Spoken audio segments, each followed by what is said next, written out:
Frères et sœurs, shalom, grande ma joie de vous présenter cette émission 20 minutes d'encouragement. Une première, nous sommes en train de passer à la télé et à la fois dans les réseaux sociaux, principalement à la chaîne YouTube Frère Francis Chimanga. Je vous invite de vous abonner massivement pour regarder de temps en temps nos émissions. C'est 20 minutes d'encouragement, 20 minutes d'encouragement pour vous encourager dans la foi, pour vous fortifier dans votre marche chrétienne.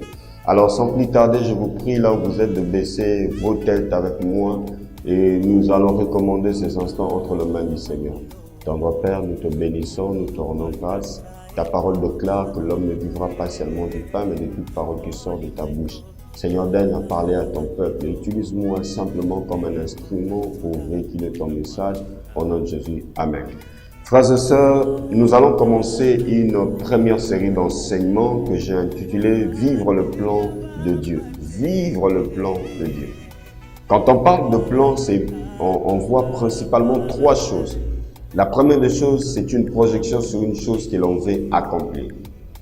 Donc quand on planifie, c'est projeter une chose que l'on désire accomplir. Vous projetez, vous envisagez comment la chose va devenir. Mais la deuxième des choses, quand on parle de plan, c'est l'organisation d'un projet. Organiser un projet quelconque. Organiser ce que vous voulez accomplir. Et la troisième des choses pour parler de plan, c'est représenter en avant ce qu'on désire faire. Se représenter en avant ce que vous désirez faire. Bien-aimés dans le Seigneur, Dieu a un plan pour tout un chacun de nous. Le Seigneur a planifié nos vies. Le Seigneur ne nous a pas créés pour rien. Le Seigneur a planifié. Le Seigneur a projeté notre vie sur terre avant même que nous puissions venir ici sur la terre. Le Seigneur a organisé notre vie avant même que nous puissions sortir du sein maternel. Le Seigneur s'est représenté dans l'éternité, ce qu'on allait être sur la terre. Donc il est très important que nous puissions comprendre cela. Parce que le Seigneur a un plan pour tout un chacun de nous. Le Seigneur ne nous a pas créés pour rien. Alors je vous invite d'ouvrir vos Bibles avec moi dans Proverbes le chapitre 16, le verset 4. J'aime bien ce texte et c'est un texte qui m'étonne vraiment. Il dit, l'Éternel a tout fait pour un but. L'Éternel a tout fait. Il a fait les poissons, il a fait les arbres, il a fait les insectes, il a fait tout. L'homme, il a fait tout pour un but. Et les sages ajoutent, même le méchant pour le séjour du malheur. Même le méchant est dans le plan de Dieu. Même le méchant, le Seigneur a planifié sa vie rien que pour qu'il finisse dans le séjour du malheur. Il est important que nous sachions que Dieu a un plan pour nous. Dieu a un plan pour vous et moi. Dieu a planifié en avant nos vies avant que nous puissions venir sur la terre. Et j'aime aussi ce texte du psaume 139, le psaume 139, le verset 16. La Bible dit, il s'agit de David qui parle. Il dit, quand je n'étais qu'une masse informe, quand j'étais sans importance, quand j'étais une masse de molécules, quand je n'étais pas visible à l'œil nu. Il dit, deux yeux me voyaient. Les yeux de Dieu voyaient David, y compris toi et moi, avant même qu'on puisse être conçus dans le sein de nos mères. Avant même que nos parents qui nous ont mis au monde puissent nous voir. Avant même eux, le Seigneur nous voyait déjà.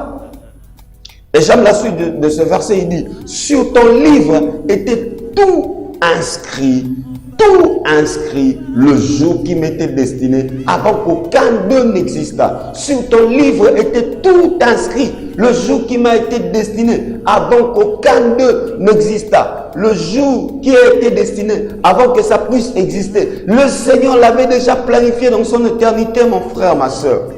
Le Seigneur a planifié nos vies. Le plan de Dieu. J'aime le plan de Dieu pour tout un chacun. Et Jérémie chapitre 1, verset 5.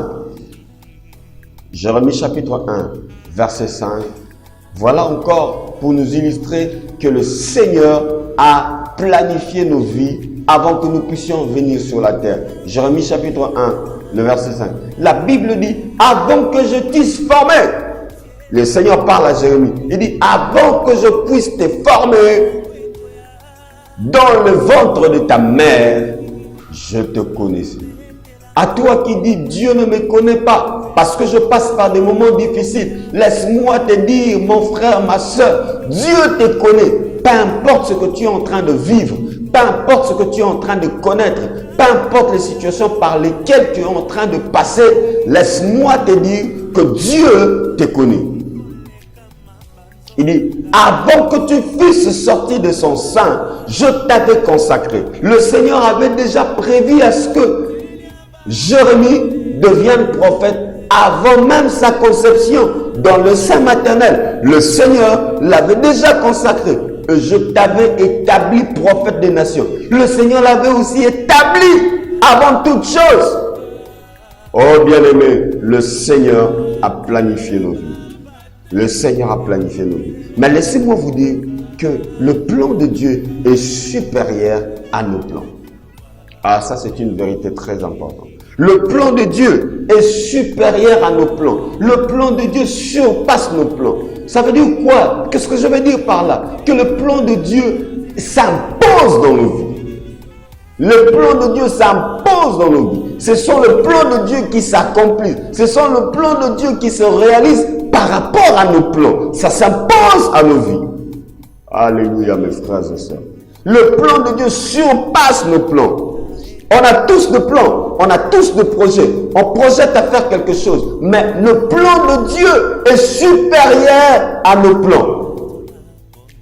Le plan de Dieu est supérieur à nos plans. Ça surpasse nos plans, mes frères et sœurs. Proverbe chapitre 19. Proverbe chapitre 19. Le verset 21. Écoutez ce que la Bible dit. Un texte très important. Il y a dans le cœur de l'homme beaucoup de projets. On a planifié beaucoup de choses. On a planifié beaucoup de choses. Tu as planifié être un homme d'affaires, une femme d'affaires. Tu as planifié être un serviteur de Dieu, une servante de Dieu. Tu as planifié aller en voyage. Tu as planifié acheter telle chose. Tu as planifié avoir telle chose. Tu as planifié avoir telle autre chose. Nous avons tous des plans. Et écoutez le texte, c'est ce qu'il ajoute. Mais c'est les desseins de l'Éternel qui s'accomplissent. Ce n'est pas tes destins qui vont s'accomplir. Ce n'est pas tes plans qui vont se réaliser. Vous remarquez? Ce n'est pas tes plans qui vont se réaliser. En d'autres termes, si tes plans n'est pas conforme au plan de Dieu, ça veut dire que c'est une peine perdue. On a tous des choses à faire. On a tous de rêves, on a tous de projets. Mais écoutez-moi en tant qu'enfant de Dieu, écoutez-moi peuple de Dieu. Ce n'est pas ce que toi tu as planifié qui va se réaliser. Ce n'est pas ce que toi tu veux qui va s'accomplir. Nous n'allons pas obtenir coûte que coûte tout ce que nous voulons. Nous allons plutôt obtenir ce que Dieu veut pour nous.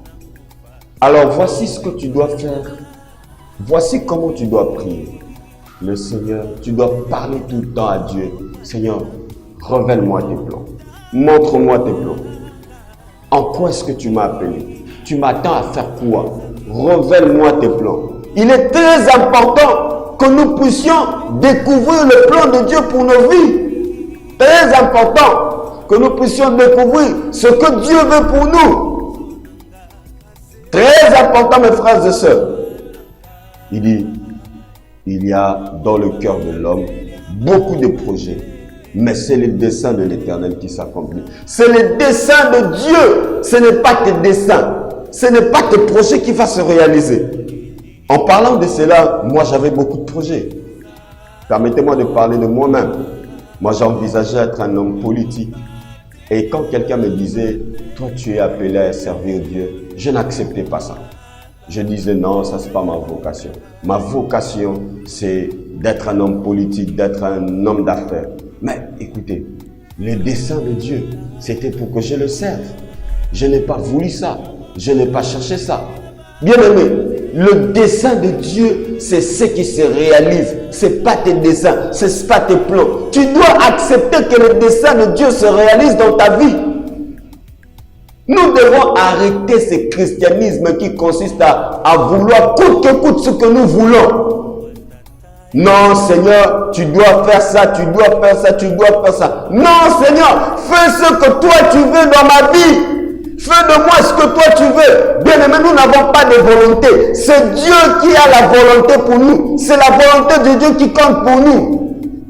Ce sont ce christianisme qui consiste à faire de Dieu un exécutant. Nous sommes, Dieu n'est pas un exécutant. Dieu c'est un commanditaire. Nous sommes que des gens qui doivent obéir, accepter la volonté de Dieu. Nous n'avons pas d'ordre à donner à Dieu. Le plan de Dieu est supérieur à nos plans. Très important. Tu dois prier le Seigneur. Demander à Dieu, Seigneur, révèle-moi tes plans. Seigneur, qu'est-ce que tu attends de moi? Seigneur, qu'est-ce que tu veux de moi? Seigneur, quelle est ta volonté pour ma vie? Seigneur, qu'est-ce que tu attends de moi? Montre-moi tes plans. En quoi est-ce que tu m'as destiné? Seigneur, voilà ce que je veux faire. Même Jésus à la croix, il a dit, Seigneur, non pas ce que je veux, mais ce que toi tu veux, non pas mes desseins. Il avait certainement ses desseins, il avait certainement ses plans, mais il dit, non pas ce que je veux. Où sont les chrétiens qui peuvent dire à Dieu, non pas ce que nous voulons, non pas ce que je désire. Seigneur, ce que je désire, c'est ça. Seigneur, ce que je veux, c'est ça. Mais je ne veux pas ce que moi je veux. Il ne s'agit pas de moi. Il s'agit plutôt de ce que toi tu veux. On va lire un autre texte, cette fois-ci dans la Nouvelle Alliance, dans le Nouveau Testament, Jacques chapitre 4, Jacques chapitre 4, versets 13 à 15, Jacques chapitre 4, Jacques, voilà, je suis presque, Jacques chapitre 4, voilà, je suis là, versets 13 à 15. L'apôtre Jacques plutôt est en train de dire, à vous maintenant qui dites aujourd'hui ou demain nous irons dans telle ville, vous là qui dites, vous là qui déclarez, oh moi je serai telle personne, oh moi je ferai ça, moi je réaliserai, moi je réaliserai ça. Vous là écoutez bien la parole du Seigneur. Nous irons dans telle ville, nous y passerons une année, nous trafiquerons et nous gagnerons. Vous là qui dites, oh non, moi je vais faire ça, des déclarations positives.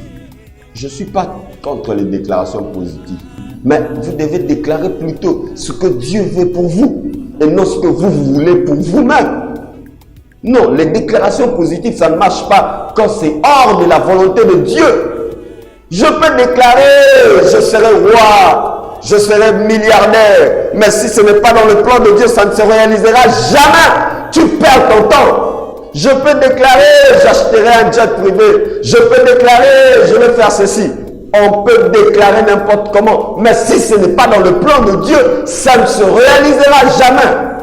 Et l'apôtre Jacques est en train de dire, à vous maintenant qui dites, aujourd'hui ou demain, nous irons dans telle ville, nous y passerons une année, nous trafiquerons et nous gagnerons. Il déclare positivement, il dit, nous gagnerons. Il dit, vous qui ne savez pas ce qui arrivera demain. Tu ne sais pas ce qui arrivera demain. Alors ne te mets pas à déclarer sur ton avenir. Ne te mets pas à déclarer sur ton avenir. Oh non, Yosa prophète Yavino, tu es le prophète de ta vie. Mais qui t'a dit de prophétiser sur ta vie? Oh non, je suis le propre prophète de ma vie. Oui, le prophète ne parle pas de son propre chef. Le prophète parle par l'ordre de Dieu. Nous ne pouvons pas nous mettre à prophétiser sur nos vies si Dieu ne nous a pas demandé de prophétiser pour nous-mêmes. Oh, je prophétise, moi je serai ceci, moi je serai cela, moi je ferai cela. Mais c'est une peine perdue. On ne prophétise pas n'importe comment. On prophétise quand Dieu vous a donné l'ordre de prophétiser. Est-ce que vous qui déclarez des déclarations prophétiques, Dieu vous a donné l'ordre de prophétiser? Mais arrêtez. Arrêtez mes frères et sœurs. Revenons dans la parole. Il n'y a pas de déclaration positive à faire. Tout tout doit se faire en conformité avec le dessein de Dieu. C'est pourquoi il est très important de prier toujours, Seigneur, révèle-moi tes desseins, révèle-moi tes plans, révèle-moi. Est-ce qu'il y a des chrétiens qui prient de cette manière? Est-ce qu'il y a des chrétiens qui demandent à Dieu de leur révéler ses plans? Très important. Il dit, verset 15. Verset 14, on dit, vous ne savez pas ce qui arrivera demain. Tu ne sais pas ce qui arrivera demain. Car, qu'est-ce que votre vie?